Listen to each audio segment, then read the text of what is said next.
Praise the Lord. இந்த அருமையான ஆசீர்வதிக்கப்பட்டதான வேலைக்காக கர்த்தருக்கு நன்றி சொல்லுகிறேன்.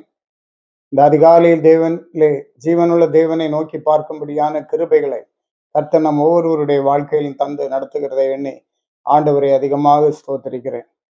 இந்த வேளையிலும் நம்முடைய சிந்தனைக்காக தெரிந்து கொண்டதான வேத பகுதி உபாகமம் புத்தகம் 1 அதிகாரம் 25வது வசனம். அத்தேசத்து கனிகளில் சிலவற்றை தங்கள் கையில் எடுத்துக்கொண்டு நம்மிடத்தில் வந்து நம்முடைய தேவனாகிய கர்த்தர் நமக்கு கொடுக்கும் தேசம் நல்ல தேசம் என்று நம்மிடத்தில் சொன்னார்கள். கானான் தேசத்தின் அருகில் வந்து கானான் தேசத்தை வேவு பார்க்கும்படியாக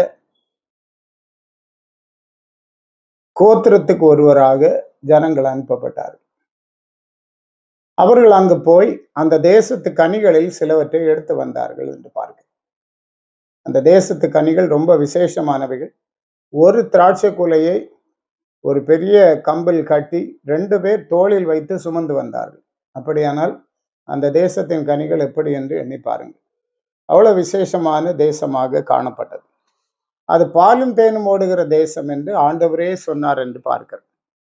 அவர்கள் அந்த கனிகளில் சிலவற்றை எடுத்து வந்து நம்முடைய தேவனாகிய கர்த்தர் நமக்கு கொடுக்கும் தேசம் நல்ல தேசம் என்று நம்மிடத்தில் சொன்னார்கள். இந்த காலை நேரத்திலும் கூட நாம் அறிய வேண்டிய ஒரு காரியம், நம்முடைய தேவனாகிய கர்த்தர் நமக்கு கொடுக்கும் தேசம் நல்ல தேசம்.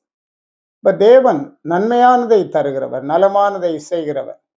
எது நமக்கு ஆசீர்வாதமாய் இருக்குமோ, எது நமக்கு பிரயோஜனமாய் இருக்குமோ அதை மாத்திரம் செய்கிறவர் நம்முடைய தேவன். அதனுடைய வேதனை கூட்ட மாட்டார் என்று பார்க்கிறோம்.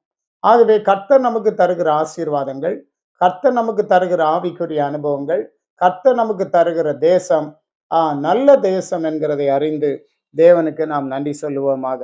என்னாகமம் புத்தகம் 14ஆம் அதிகாரம் 7வது வசனத்திலே இஸ்ரவேல் புத்திரரின் சமஸ்த சபையை நோக்கி, நாங்கள் போய் சுற்றி பார்த்து சோதித்த தேசம் மகா நல்ல தேசம் என்று சொன்னார்கள். நாங்கள் போய் சுற்றி பார்த்து சோதித்த தேசம் மகா நல்ல தேசம் என்று சொன்னார்கள் என்று பார்க்கிறோம். அது மாத்திரமல்ல, 14ஆம் அதிகாரம் 8வது வசனத்துல கர்த்தர் நம்மேல் பிரியமாயிருந்தால் அந்த தேசத்திலே நம்மை கொண்டு போய் பாலும் தேனும் ஓடுகிற அந்த தேசத்தை நமக்கு கொடுப்பார் என்று சொன்னார்கள். இப்ப தேவன் நமக்கு தருகிற ஆசீர்வாதங்களை நாம் பூரணமாய் அனுபவிக்க வேண்டுமே ஆனால் நாம் கர்த்தரிடத்தில் கேட்க வேண்டிய காரியம், செய்ய வேண்டிய காரியம் கர்த்தரை பிரியப்படுத்துகிறது என்று பார்க்கிறோம்.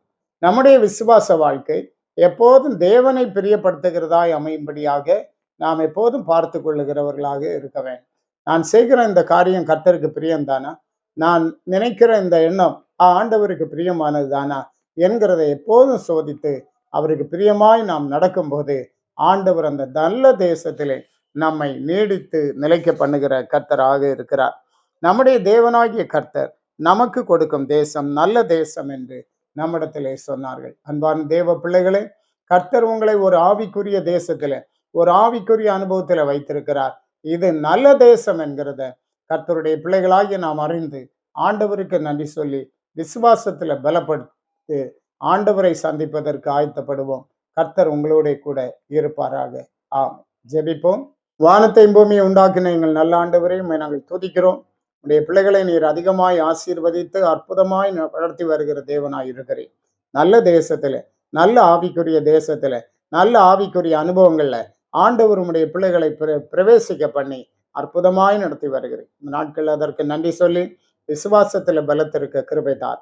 இந்த காலை வேளையிலும் நிறைவான தேவ கிருபை உடைய பிள்ளைகளை ஆட்கொள்ளட்டு. இந்த நாளும் இவர்களுக்கு ஆசீர்வாதமாய் இருக்கட்டும். இயேசு மூலம் கேட்கிறோம் பிதாவே.